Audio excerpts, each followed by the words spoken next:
फिर से एक बार मैंने नई वीडियो में। तो इस चैप्टर में हम पढ़ने वाले हैं about natural vegetation and wild life.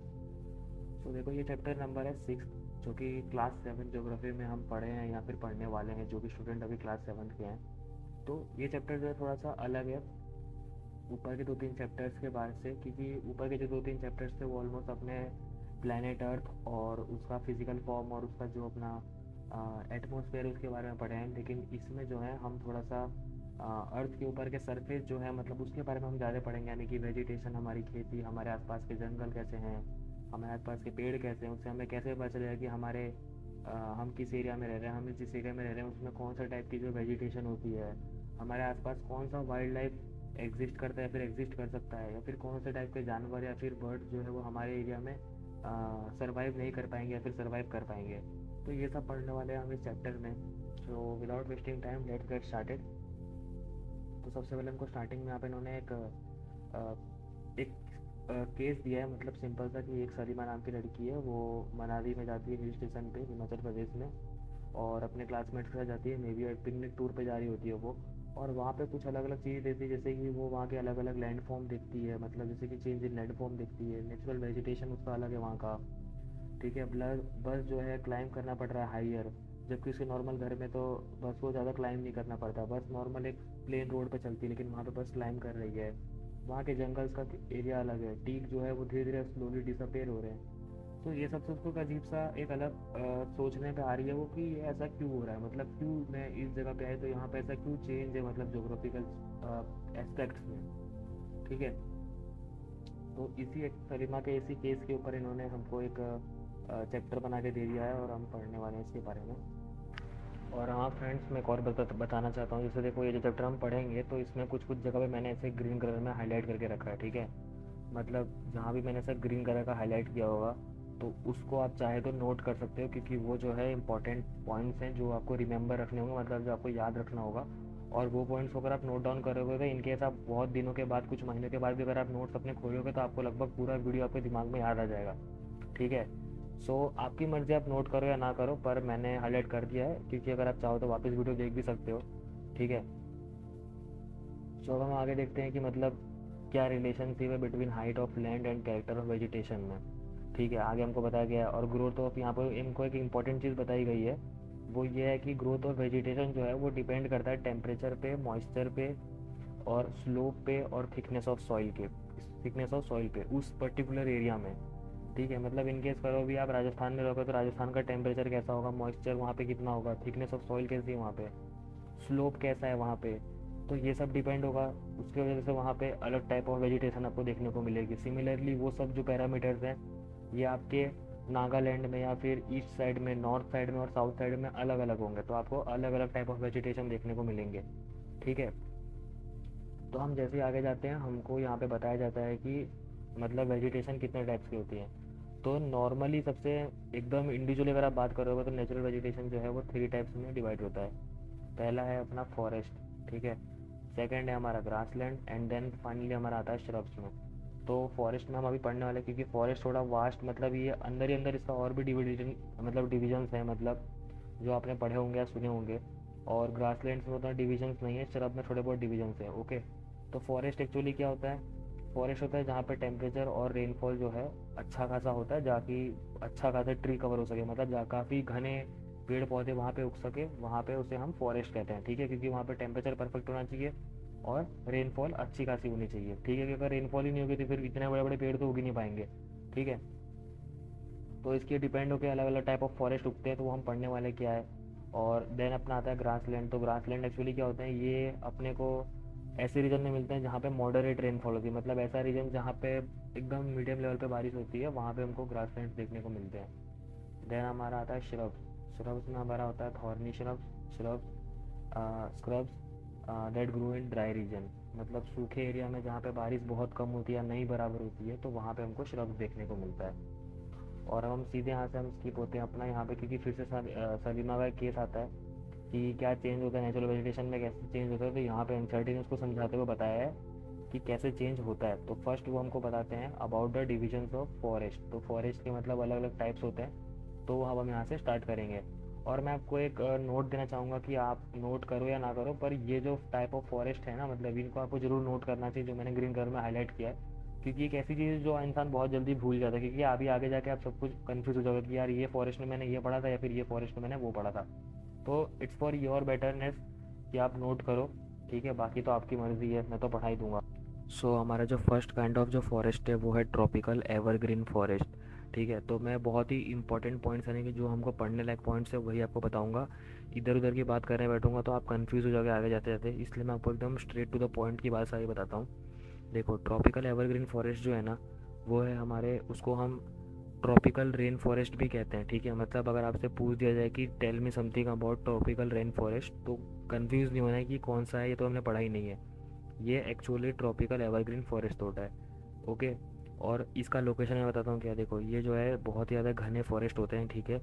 और इनका जो लोकेशन है वो है near the equator and close to the tropics. मतलब अगर एक अर्थ इमेजिन कर लो आप, ऐसा गोल सा अर्थ है, तो अर्थ के एकदम बीच में जो लाइन होती है उसको हम इक्वेटर कहते हैं, ठीक है। और उसके जस्ट अबव और बिलो जस्ट जो लाइन होती है उसको हम ट्रॉपिक ऑफ कैंसर और ट्रॉपिक ऑफ कैप्रिकॉर्न कहते हैं। तो इक्वेटर के एकदम पास में और ट्रॉपिक्स के जस्ट पास में ये जो फॉरेस्ट है ये हमको मिलता है, जो कि होता है ट्रॉपिकल एवरग्रीन फॉरेस्ट, ठीक है। और आगे देखो तो इसके बारे में ये भी बताया गया है कि ये जो रीजन्स होते हैं ये हॉट होता है और यहाँ पे हैवी रेनफॉल मिलती है पूरे ईयर में, ठीक है, इक्वेटर वाले एरिया पे। तो इसीलिए यहाँ पे एवरग्रीन फॉरेस्ट पॉसिबल है यहाँ पे होना, क्योंकि वहाँ पे रोज़ बारिश होनी चाहिए तभी वहाँ पे रेन फॉरेस्ट है, ठीक है। तो आप ये याद रख सकते हो पॉइंट्स देखिए, रेन फॉरेस्ट यानी कि इक्वेटर के पास, क्योंकि हैवी रेनफॉल है, ओके। अब ये फॉरेस्ट की बताऊँ एक खासियत क्या है। देखो, ये कुछ ऐसा दिखता है फॉरेस्ट, ठीक है। और आपका काम ये है कि अगर आप नोट बना रहे हो तो आप कुछ ऐसे एग्जाम्पल ले लो जहाँ पे ये फॉरेस्ट जो है पाए जाते हैं, ठीक है। मतलब कौन से कंट्रीज़ में, और कुछ फ़ोटोज़ देख लो ताकि आपको याद रहे अच्छे से, ठीक है। सो इनकी खास बात यह है कि यहाँ के जो ट्रीज़ होते हैं वो अपने पत्ते नहीं झाड़ते हैं। मतलब ऑटोमन के सीज़न में या फिर पतझड़ के सीज़न में इनके जो ट्रीज़ है वो अपने लीव्स को शेड नहीं करते, यानी कि झाड़ते नहीं हैं, ठीक है। इनके एवरग्रीन मतलब इनके पत्ते हमेशा लगे रहते हैं, वो अपने आप सूख के गिरेंगे चलेगा, लेकिन अपने आप वो ऐसे झाड़ेंगे नहीं, ठीक है। सो आगे है कि यही रीज़न है कि इसको हम लोग एवरग्रीन फॉरेस्ट भी कहते हैं, ठीक है। तो ट्रॉपिकल एवरग्रीन फॉरेस्ट का नाम इसलिए एवरग्रीन है क्योंकि ये हमेशा एवरग्रीन रहते हैं और कभी शेड नहीं करते अपने लीव्स को, ओके। और ये इतने ठीक होते हैं कि जो सनलाइट होती है ना वो भी इनसे पास नहीं हो पाती किसी किसी रीजन में, तो ठीक है। हार्डवुड ट्री जैसे कि rosewood, ebony and mahogany tree जो है कॉमन ट्रीज है, ये आपको नाम याद रखने चाहिए, क्योंकि कभी कभी क्वेश्चन में ये पूछते हैं कि रोजवुड और इबोनी ट्रीज जो है क्या वो ट्रॉपिकल एवरग्रीन फॉरेस्ट के ही ट्रीज़ हैं, और फिर आपको बोल देते हैं कि राइट सेंटेंस पे टिक करो या फिर रॉन्ग सेंटेंस पे टिक करो। तो ये याद रखना चाहिए आपको। और बेसिकली इसके बाहर के ट्रीज़ वो लोग पूछते भी नहीं है, क्योंकि वैसे तो बहुत सारे ट्रीज़ इसमें आते हैं, लेकिन मेन जो होते हैं वो यही ट्रीज़ होते हैं जो आपको हमेशा पूछे जाएंगे, ओके। नेक्स्ट हमारा आता है ट्रॉपिकल डेसिडियस फॉरेस्ट। तो ट्रॉपिकल डेसिडियस फॉरेस्ट क्या होते हैं, ये मॉनसून फॉरेस्ट के नाम से भी कहलाए जाते हैं, ठीक है। और ये जो है large part of India, northern Australia and in central America में पाए जाते हैं। मतलब अगर आपसे कोई पूछे भाई कि देखो अपने इंडिया में सबसे ज़्यादा कौन से टाइप के फॉरेस्ट पाए जाते हैं, तो आपको बताना है ट्रॉपिकल डेसिडियस फॉरेस्ट या फिर मॉनसून फॉरेस्ट। अब देखो इसको आप याद रख सकते हो, बताऊँ कैसे, क्योंकि देखो इसका दूसरा नाम है मॉनसून फॉरेस्ट, ठीक है। अब देखो आप कंफ्यूज मत होना, क्योंकि ऊपर वाले एवरग्रीन फॉरेस्ट का नाम जो है ट्रॉपिकल रेन फॉरेस्ट भी है और इसका नाम है मॉनसून फॉरेस्ट। तो ये कंफ्यूज मत हो जाना भाई कि मॉनसून और रेन तो सेम है, तो भाई दोनों अलग एक ही कैटेगरी के फॉरेस्ट है, दोनों अलग अलग है, ठीक है। आपको बस याद रखना है मॉनसून फॉरेस्ट जो होते हैं डेसिडियस फॉरेस्ट होते हैं, ओके। ट्रॉपिकल आप याद नहीं रखो तो भी चलेगा, क्योंकि वो तो नॉर्मली लगने ही वाला है आगे। और ये हमारे इंडिया में पाए जाते हैं, क्योंकि देखो हमारे इंडिया का आपको पता है कि एवरेज जो सीज़न काउंट किया गया है वो मानसून टाइप बोला गया, क्योंकि हमारे इंडिया का जो कोई एवरेज सीज़न है, मतलब रेगुलर सीज़न जो है मानसून टाइप ही काउंट किया जाता है, ओके। तो हमारे इंडिया में पाए जाते हैं, फिर नॉर्दर्न ऑस्ट्रेलिया और सेंट्रल अमेरिका में भी ये फॉरेस्ट जो है पाए जाते हैं, ठीक है। अब यहाँ की एक अलग बात है कि यहाँ के जो लीव्स हैं वो ड्राई सीज़न में यानी कि ऑटोमन सीज़न में जो है पानी को बचाते हैं, ठीक है। और बाकी अपने जो लीव्स हैं मतलब शेड कर देते हैं, मतलब पानी कंजर्व रखने के लिए अपने लीव्स जो हैं वो लोग शेड कर देते हैं, ठीक है। तो ये उनका रीज़न है, ये आपको पूरा याद रखना है। तो मैंने यहाँ पे हाईलाइट नहीं किया कि टू कंजर्व वाटर, पर मैं हाईलाइट कर देता हूँ। सो ये आपको याद रखना है कि they shed their leaves to conserve the water, okay. और यहाँ पे हार्डवुड ट्रीज़ मिलते हैं, ठीक है, जैसे कि साल, टीक, नीम, शीशम का पेड़, ये आपने सुना होगा कि नीम का पेड़, शीशम का पेड़, साल का पेड़, जो थोड़ा मोटे मोटे जिसके छाल होते हैं वैसे पेड़। ओके, तो सब स्ट्रॉन्ग पेड़ पाए जाते हैं, हार्डवुड ट्रीज़ मतलब, ठीक है, जो कि काफ़ी अच्छे होते हैं मतलब फर्नीचर के लिए और ट्रांसपोर्टेशन के लिए और फिर कंस्ट्रक्शनल मटेरियल्स के लिए, ठीक है। तो हम बहुत ज़्यादा लकी हैं यार कि हम इंडिया में हैं, तो हम हमारे पास हार्डवुड ट्रीज़ है, मतलब जिससे हम अच्छे खासे फर्नीचर बना सकते हैं। ओके, वरना भाई दूसरे किसी देश में होते हैं जहाँ पे सॉफ्ट वुड ट्रीज़ मिलते हैं, तो भाई वहाँ पे आपको लकड़ियों को भी इंपोर्ट कराना पड़ता है दूसरे देश से, सोचो अभी। सो यहाँ पे जो सबसे ज़्यादा जो कॉमन एनिमल्स मिलते हैं हमारे इस टाइप के फॉरेस्ट में, वो होते हैं टाइगर्स, लायंस, एलिफेंट, लंगूर और मंकी, ठीक है। तो ये हमारे एकदम, ये नाम जो हम बचपन से देसी नाम सुनते आ रहे हैं जानवरों का, बाघ, शेर, चीता, फिर बाद में अपना, चीता तो नहीं है पर बाघ और शेर, फिर बाद में हाथी। तो आपको पता ही है, आपने कहानियों में सुना कि कहानी में हाथी इतने सारे, क्या आपको याद होना चाहिए कि हाथी है अपने इंडिया में, यानी कि ट्रॉपिकल डेसिडियस फॉरेस्ट। लंगूर और मंकी यहाँ पे कॉमनली मिल जाएंगे अपने को। ये सब कुछ कॉमन एनिमल्स हैं, ठीक है। तो this is how it looks like a tropical deciduous forest. So अगर आपका ऐसे याद नहीं रहे तो आप ट्राई करो कि आप फ़ोटोज़ को देख के इमेज एक मेमोरी बनाओ, ताकि आपको उससे भी याद रहे। ओके, नेक्स्ट है हमारा टेम्परेट एवरग्रीन फॉरेस्ट। तो टेम्परेट एवरग्रीन फॉरेस्ट क्या है, इसके बारे में ज़्यादा कुछ तो नहीं बताया, पर सिंपल इतना बोला कि ये एक मिड लेटीट्यूडनल कोस्टल रीजन पे मिलता है, ठीक है। मतलब जिसका जो लेटीट्यूड है वो ऑलमोस्ट बीच में लाई करता है, ठीक है। लेटीट्यूड मतलब क्या होता है, जो हमारा हॉरिजॉन्टल लाइन होता है, ओके। और लॉन्गिट्यूडनल मतलब हमारा सीधा यानी कि वर्टिकल लाइन है। तो लेटीट्यूडनल पर जो मिड लेटीट्यूडनल एरियाज जो आते हैं बीच वाले, उसके कोस्टल रीजन पे जहाँ हमको होता है वहाँ पे हमको टेम्परेट एवरग्रीन फॉरेस्ट मिलता है, ठीक है। और ये जो है ये हमको कहाँ पे मिलते हैं सबसे ज़्यादा, south east USA, China, south China में, साउथ ईस्ट ब्राज़ील में, और ये अपने इसके कुछ कॉमन कंट्रीज जहाँ पे सबसे ज़्यादा पाए जाते हैं ये। और देखो यहाँ पे जो है हार्ड और सॉफ्ट वुड ट्रीज दोनों टाइप के लकड़ी मिलती है। ओके, मतलब यहाँ पे कॉम्बिनेशन सबका आपको मिल जाएगा। तो कुछ एग्जांपल है, जैसे देखो ओक का tree, pine tree, eucalyptus tree, ठीक है। तो यूकेलिप्टस ट्री जो है वो काफ़ी ज़्यादा पूछा गया, आपने कभी एग्जाम का भी दिया होगा तो आपको याद होगा कि यूकेलिप्टस ट्री के बारे में कुछ ना कुछ तो ज़रूर पूछते हैं कि ये कौन से ट्री में फॉल करते हैं, कौन से टाइप ऑफ फॉरेस्ट में आते हैं, ये कौन से टाइप का ट्री होता है, हार्डवुड है, सॉफ्ट वुड है, ठीक है, कौन से देश में पाए जाते हैं। तो आपको सब याद रखना है, क्योंकि आप नोट बनाओगे तो आपको फ़ायदा है, ठीक है। मैं फिर से एक बार बोल दे रहा हूँ। और यहाँ पे कौन से जानवर मिलते हैं वो तो हमको बताया नहीं है टेम्परेट एवरग्रीन फॉरेस्ट में, पर you may search on it Google also. So अब हमारा आता है टेम्परेट डेसिडियस फॉरेस्ट।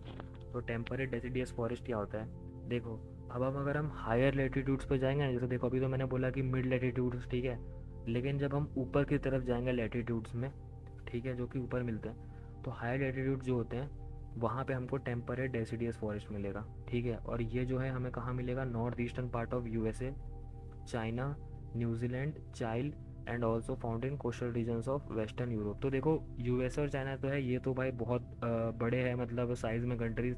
तो बेसिकली यहाँ पे हमको ऑलमोस्ट सभी टाइप के फॉरेस्ट देखने को मिल जाते हैं, ठीक है।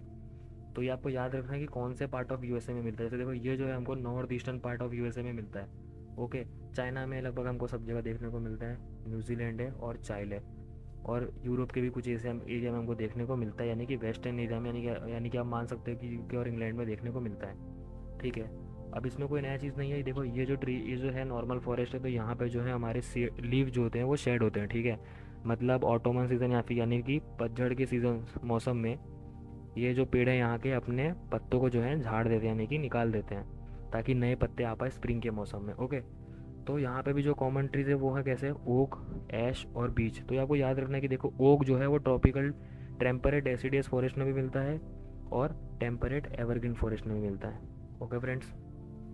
सो यहाँ पे हमको पता है कौन से हमको जानवर मिलते हैं, तो वो देखो डियर, फॉक्सेस, वुल्व्स, ये कुछ ऐसे एनिमल्स हैं जो हमको यहाँ पे देखने को मिलते हैं, ठीक है। तो आपको इसको एक तरह से याद रख सकते हो कि देखो डियर, फॉक्स और वुल्व्स, इसमें क्या कॉमन है कि ये तीनों जो टाइप ऑफ जानवर है बहुत फास्ट जानवर है, ओके। सो याद रखना कि डेसिडियस फॉरेस्ट जो है वो फास्ट फॉरेस्ट है। और हमें यहाँ पे कुछ बर्ड्स भी देखने को मिलता है, जैसे कि पीजेंट्स और मोनल्स, ये जो दो टाइप ऑफ बर्ड्स जो आप यहाँ पे फोटो में देख रहे हो, अगर आपने शायद देखा हो तो कभी फोटो में शायद, या फिर अपने मुश्किल से देखा होगा, ये माइग्रेटरी बर्ड है शायद, तो आपको देखने को मिले होंगे, वरना नहीं मिलेंगे देखने को वैसे तो कुछ ऐसे बर्ड है जो हमको कभी कभी देखने को मिलते हैं मतलब वहाँ पे, ठीक है। सो अब अगर हम आगे जाते हैं तो हमको मिलता है यहाँ पे मेडिटेरेनियन वेजिटेशन। सो देखो मेडिटेरेनियन वेजिटेशन जो है हमको कहाँ देखने को मिलता है, ये जो हमको देखने को मिलता है west and south west margin of the continents में, ठीक है, मतलब अगर एक कॉन्टिनेंट को आप इमेजिन कर लो पूरा, ठीक है, अब उसका जो सबसे जो वेस्ट होगा, ठीक है, और यानी कि अपना यूएसए वगैरह, और साउथ वेस्ट में, ठीक है, ये सब एरिया में जो हमको यानी कि देखने को मिलेगा मेडिटेरेनियन वेजिटेशन, ठीक है। तो बेसिकली इसका नाम मेडिटेरेनियन वेजिटेशन इसलिए पड़ा है क्योंकि ये हमको मेडिटेरेनियन सी के आसपास देखने को मिलता है, जो कि यूरोप में भी होता है, ठीक है, अफ्रीका और एशिया में मिलता है, ठीक है, एशिया और अफ्रीका के आसपास एरिया में मिलता है जहाँ पे मेडिटेरेनियन सी जो है लाई करता है, ठीक है। और ये हमें मेडिटेरेनियन रीजन में मिलता है किसके, कैलिफोर्निया में, जो कि यूएसए में है, जो आपने नाम सुना होगा। Then South West Africa, then अपना आता है साउथ वेस्टर्न अपना आता है, और South America and south West Australia, ठीक है। तो देखो मैंने आपको बोला ना पिछले टॉपिक में कि अमेरिका जो है वहाँ पे तो लगभग इतना बड़ा एरिया है वो कि आपको मिलने ही वाला है, ठीक है। साउथ अमेरिका यानी कि हमारा एक तरह से ब्राज़ील वगैरह सब जो होता है वो होता है, ठीक है। देन हमारा ऑस्ट्रेलिया में देखने को मिलता है। अब देखो आपको एक बात याद रखना है कि देखो इंडिया पे जो है बहुत ही कॉमनली क्वेश्चन बन सकता है, ठीक है, क्योंकि देखो इंडिया में जो है हमको सिर्फ मिलता है ट्रॉपिकल डेसिडियस फॉरेस्ट, ठीक है, यानी कि मॉनसून फॉरेस्ट, ओके। सो आपको वो ज़रूर याद रखना है कि ट्रॉपिकल डेसिडियस फॉरेस्ट क्या है, उसके क्या अपने मतलब मतलब उनके क्या कैरेक्टरिस्टिक्स हैं, मतलब वो अपने लीव को शेड कर देते हैं या फिर नहीं करते हैं। देन वहाँ पे कौन से हमको जानवर देखने को मिलते हैं, ठीक है।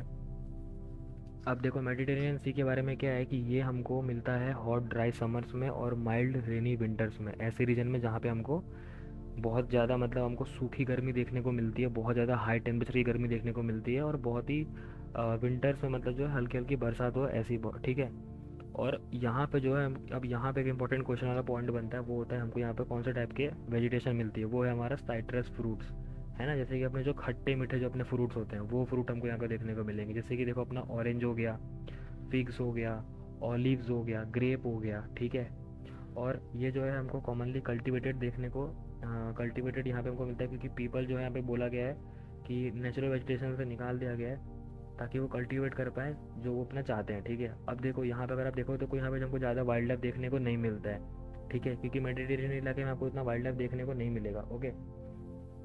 सो देन हमारा आता है कॉर्निफरस फॉरेस्ट। और हाँ देखो कॉर्निफरस फॉरेस्ट पहुँचने से पहले मैं आपको बता दूँ कि अपना मेडिटेरियन वेजिटेशन जो है वहाँ पे वाइल्ड लाइफ क्यों नहीं, क्योंकि देखो ये एक इंपॉर्टेंट क्वेश्चन है, कभी कभी ये क्वेश्चन सरकारी एग्जाम में देखा है मैंने, रिपीट हुआ है 2-3 बार कि देखो वाइल्ड लाइफ यहाँ पे क्यों नहीं हमको देखने को मिलती है ना मेडिटेरियन रीजन में, क्योंकि जैसे कि यहाँ पे ऊपर लाइन में लिखा है ना कि लोगों ने यहाँ पे जो है नेचुरल वेजिटेशन रिमूव कर दिया, ठीक है।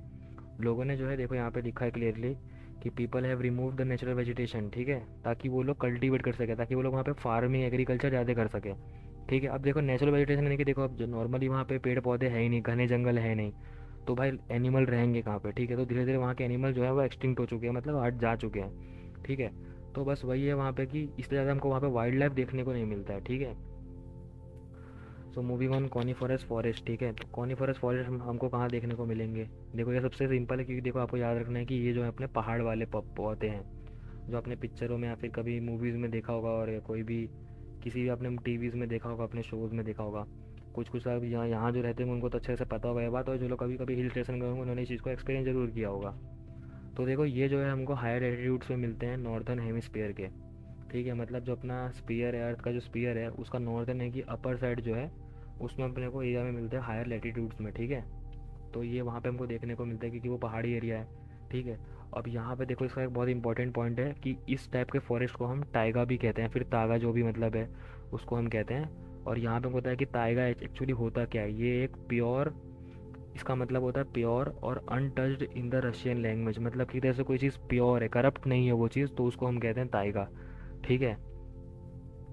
सो ये फॉरेस्ट जो है मतलब कैसे होते हैं, इनका खासियत कि ये टॉल टॉल इसमें ट्रीज़ होते हैं, ठीक है, सॉफ्ट वुड होते हैं और एवरग्रीन ट्रीज़ होते हैं, ठीक है।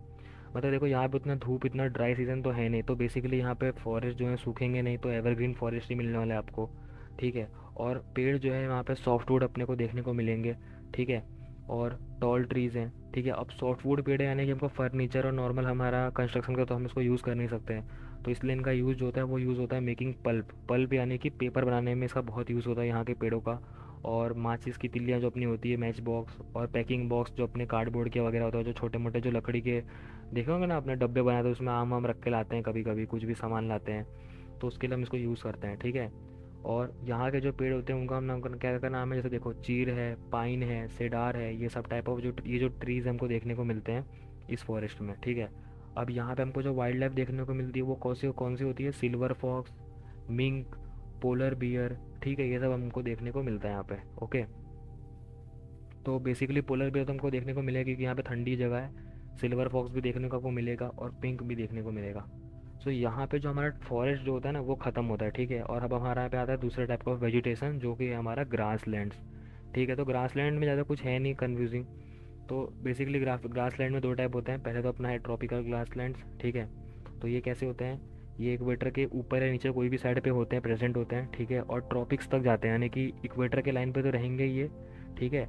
और ट्रॉपिक ऑफ कैंसर से लेकर ट्रॉपिक ऑफ कैप्रिकॉन तक ये फॉल करते हैं ग्रासलैंड, आपको याद रखना है ये बात, ठीक है। और यहाँ पे कैसा होता है, यहाँ पे moderate to low amount of rainfall होती है, वहाँ पे हमको देखने को मिलता है, ठीक है, ये ग्रासलैंड। ओके, देन कुछ फेमस ग्रासलैंड जो है इसमें वो है अपने सवाना ग्रासलैंड ऑफ अफ्रीका, ठीक है। और elephant, zebras, giraffe, deer, leopard जो हमको देखने को मिलता है। तो बेसिकली अपने नेट जो है, फिर आप कभी एनिमल प्लेनेट देखते हो तो आपको सुनने में आता होगा ना कि सवाना के जंगलों में इन गर्मियों में शिकार ढूंढ रहा है, शिकारी वगैरह वगैरह आपने सुना होगा। तो ये आपको याद होगा कि सवाना के जो जंगल हैं वो हमारे अफ्रीका में है, जहाँ पे एलिफेंट, जीब्राज, जिराफ, डियर, लेपर्ड्स, ठीक है, ये आपको देखने को मिलेंगे। शेर भी आपको यहाँ पे देखने को मिलते हैं, ठीक है। देन हमारा आता है यहाँ पे टेम्परेट ग्रासलैंड्स, ठीक है। ट्रॉपिकल हो गया, अब हमारा आता है टेम्परेट ग्रासलैंड्स। ये कैसे हैं हमारे, ये हमारे मिड लेटीट्यूडनल जोन में मिलते हैं, ठीक है। और ये जो हमारे होते हैं interior part of the continents में मिलते हैं हमको, ठीक है। यूजुअली ग्रास जो होता है यहाँ की, वो यहाँ की जो घास है ना वो छोटी होती है और बहुत ज़्यादा न्यूट्रिशियस होती है, मतलब बहुत ज़्यादा उसमें फाइबर, मतलब जो भी फाइबर जो भी उसमें पोर्शन जो होते हैं बहुत ज़्यादा होता है, ठीक है। तो इसलिए हमको यहाँ पे कैसे मिलते हैं, ग्रेजिंग एनिमल्स मिलते हैं, यानी कि वाइल्ड बफेलोज, बिसन्स, एंटीलोप्स, है ना, आपने देखा होगा बारहसिंगा वगैरह वगैरह पे बहुत देखने को मिलेंगे, ठीक है। देन यहाँ पे हमारा ग्रासलैंड ओवर होता है एक तरह से। और यहाँ पे एक छोटा सा इसका टिपिकल अलग सा टाइप ऑफ आता है हमको, जो मिलता है हमको थॉर्नी बुशेस, ठीक है। ये हमको ड्राई डेजर्ट में मिलते हैं, ठीक है। मतलब आप रेगिस्तान में जाओगे तो छोटे मोटे जो छोटे से झाड़ी जो होते हैं, जो ऑलमोस्ट चने की झाड़ जितने बस बड़े होते हैं, तो वो टाइप को हम कहते हैं, उसको हम थॉर्नी बुशेस, ठीक है। और ये जो है कहाँ पे होते हैं, ड्राई डेजर्ट में होते हैं, ठीक है, जो कि हमारे वेस्टर्न मार्जिनेंट में हमको मिलते हैं, कॉन्टिनेंट्स में, ठीक है। और यहाँ पे वेजिटेशन तो ऑब्वियसली पॉसिबल नहीं है, बहुत कम है वहाँ पे, ठीक है, क्योंकि रेंज जो है यहाँ पे उतनी होती नहीं है और हीट बहुत ज़्यादा होती है, ठीक है। तो ये था अपना थॉर्नी बुशेस, ठीक है। और यहाँ पे एक छोटा सा एक और हमको सिखाया गया, वो बताया गया, वो है अबाउट पोलर रीजन के बारे में। तो पोलर रीजन हमको कौन सा मिलता है, वो हमको मिलता है बहुत ज़्यादा कोल्ड है, ठीक है। नेचुरल वेजिटेशन यहाँ पे बहुत ज़्यादा लिमिटेड होने वाली है, क्योंकि देखो यहाँ पे परफेक्टली रोज़ सनलाइट आपको मिलेगी नहीं और टेम्परेचर इसका ऑलवेज लो रहेगा, ठीक है। देन यहाँ पे हमको कौन सा देखने को मिलता है, वो होता है हमको मॉसेस, लीचेंस और बहुत छोटे छोटे जो श्रब्स होते हैं वो हमको यहाँ पे देखने को मिलेंगे, ठीक है। इसको हम लोग टंड्रा वेजिटेशन भी कहते हैं, ठीक है। पोलर रीजन के वेजिटेशन को हम कहते हैं टंड्रा रीजन वेजिटेशन, ओके। सो ये वेजिटेशन जो है हमको पोलर एरियाज ऑफ यूरोप में मिलता है, एशिया में मिलता है, मतलब जहाँ भी बर्फ़ एरिया है, बर्फीला इलाका है, वहाँ पे आपको देखने को सब मिलने वाला है, ओके। तो देखो बहुत लोग जो है यहाँ पे हमको कॉर्निफरस फॉरेस्ट और टंड्रा जो अपना पोलर रीजन है उसके पेड़ पौधों में बहुत ज़्यादा कंफ्यूज हो जाते हैं कि देखो यार कॉर्निफरस फॉरेस्ट में भी आपको एक बर्फ़ वाली फ़ोटो दिखी, यहाँ पे आपको पोलर के बारे में बात करें तो कंफ्यूज नहीं होना, ठीक है। आपको याद रखना है कि श्रब्स अलग हैं और फॉरेस्ट अलग हैं, ठीक है। मतलब ग्रासलैंड छोटे छोटे घास फूस की बात हो रही है और फॉरेस्ट अलग से बड़े बड़े पेड़ पौधों की बात हो रही है, ओके। तो ये आपको याद रखना है, ठीक है। तो यहाँ पे इसका इतना ही था। और यहाँ पे हमको कुछ बताता है ट्रॉपिकल ग्रासलैंड्स के बारे में और टेम्परेट ग्रासलैंड्स के बारे में, मतलब कौन से देश में ग्रासलैंड को क्या बोलते हैं, वहाँ के घासों को, ठीक है। तो ये जो है ना, इस साइड में डू यू नो है, ये बहुत ज़्यादा इंपॉर्टेंट है, ठीक है। एनसीईआरटी जो है बहुत चला कर उन्होंने इसको बहुत कोने में रखा ताकि हम उस पर ध्यान ना जाए, लेकिन ये बहुत इंपॉर्टेंट है, ओके। तो आपको याद रखना है कि देखो कहाँ का क्या होता है। ईस्ट अफ्रीका तो आपको याद होगा ना कि अफ्रीका तो जो है भाई अपना सवाना, ठीक है। ब्राज़ील में अपना कैंपोस मिलता है, वेनेजुएला में आपको लेनोस, ठीक है, टेम्परेट ग्रासलैंड आता है, तो यहाँ पे आपको मिलता है। अर्जेंटीना में पंपाज, अमेरिका में आपको मिलेगा प्रेरी मिलेगा, ठीक है।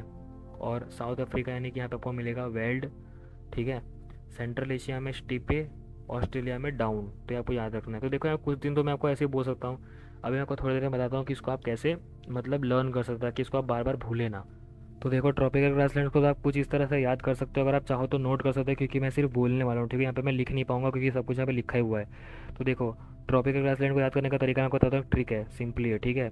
अफ्रीका में तो आपको बोला ही है कि ईस्ट अफ्रीका यानी कि सवाना, ठीक है। और ब्राज़ील का कैंपोस, तो उसको आप कैसे बोल सकते हो, ब्राज़ील में कैंप लगाओ, ठीक है। तो इससे आपको याद रखा कि ब्राज़ील में हमने कैंप लगाया यानी कि कैंपोस, ठीक है। और वेनेजुएला से घास लाओ यानी कि वेनेजुएला से लानोस, ओके। तो आपको थोड़ा बहुत अगर आपको मिलता जुलता अगर कुछ याद रहेगा ना एग्जाम में, तो वहाँ पे आपको ऑप्शन में से आपको याद आ ही जाने वाला है, ओके। तो ये आपको याद रखना है, ब्राज़ील में कैंप लगाओ, वेनेजुएला से घास लाओ, ठीक है। ये अपना होगा ट्रॉपिकल ग्रासलैंड। और अपना आगे आता है टेम्परेट ग्रासलैंड्स। तो देखो टेम्परेट ग्रासलैंड को याद करेंगे, एक बहुत ज़्यादा फन ट्रिक है। तो वो ये है कि देखो यहाँ पे हम बात कर रहे हैं हमारे पापा के बारे में, हम एक सेंटेंस बनाएंगे, तो उस सेंटेंस में हम सारे देश और उनके ग्रासलैंड्स को कवर कर देंगे, ठीक है। तो आप ध्यान से सुनिएगा कि हमारे पापा, सबसे पहले आपको लिखना है पापा सेंट्रल एशिया से एक स्टेप आगे लिए, फिर साउथ अफ्रीका में जाके वेद पढ़े, फिर नॉर्थ अमेरिका में प्रेयर किए, देन अर्जेंटीना में हमारे पापा रहते हैं, ठीक है। तो ये भी आप बोल सकते हैं, या फिर आप अभी क्लियरली ये बोल सकते हो कि देखो थोड़ा ज़्यादा अगर अच्छे से बोलो तो ये बोल सकते हो कि सेंट्रल एशिया से एक स्टेप आगे लेने के बाद साउथ अफ्रीका में वेद पढ़े, फिर अमेरिका में प्रे किया, फिर हमारे पापा अर्जेंटीना चले गए। तो आप इसको याद रख सकते हो। जो सेकंड सेंटेंस है काफ़ी क्लियर सेंटेंस है, आपको याद भी रहेगा, ठीक है। और ऑस्ट्रेलिया को याद करने का उतना ज़रूरत नहीं, क्योंकि देखो ऑस्ट्रेलिया जो है बेसिकली बहुत ही जियोलॉजिकल इसका नाम है कि डाउन, ठीक है। अब देखो आप एक बार दिमाग में इमेजिन करो कॉन्टिनेंट्स का, कैसा इमेजिन होता है। ऑस्ट्रेलिया जो है सबसे नीचे पड़ता है, ठीक है। हमारे श्रीलंका के भी बहुत नीचे हमारा ऑस्ट्रेलिया आता है। तो ऑस्ट्रेलिया यानी कि बेसिकली नीचे यानी कि डाउन पे ही है। तो आपको याद रखना है कि ऑस्ट्रेलिया यानी कि डाउन, ठीक है। तो ये आपको याद हो गया। So that was it. मतलब इस चैप्टर में सिर्फ इतना ही है, ज़्यादा कुछ है नहीं। हमको बेसिकली वेजिटेशन और वाइल्ड लाइफ के बारे में बताया है। तो मैं आपको बोलूँगा कि देखो ये जो नाम है ना, ये आपको याद रखने चाहिए, इसको आप नोट बना लो जो मैंने ट्रिक बनाया है, ठीक है। और इस वीडियो में सिर्फ इतना ही, क्योंकि चैप्टर यहाँ पे ख़त्म होता है। अब मिलते हैं आपसे अगले चैप्टर में। और अगर आपको वीडियो पसंद आई, मेरी ट्रिक्स अगर आपको पसंद आए तो लाइक कर दो, और अगर आपके पास कोई बेटर ट्रिक है इसे याद करने की तो प्लीज़ उसको कमेंट डाउन कर दो, ताकि मुझे भी फ़ायदा होगा और आपके जो फ्रेंड्स वीडियो देख रहे हैं साथ में उनको भी फ़ायदा होगा, ठीक है। तो तब तक के लिए गुड बाय, मिलते हैं नेक्स्ट वीडियो में। Stay safe and stay strong.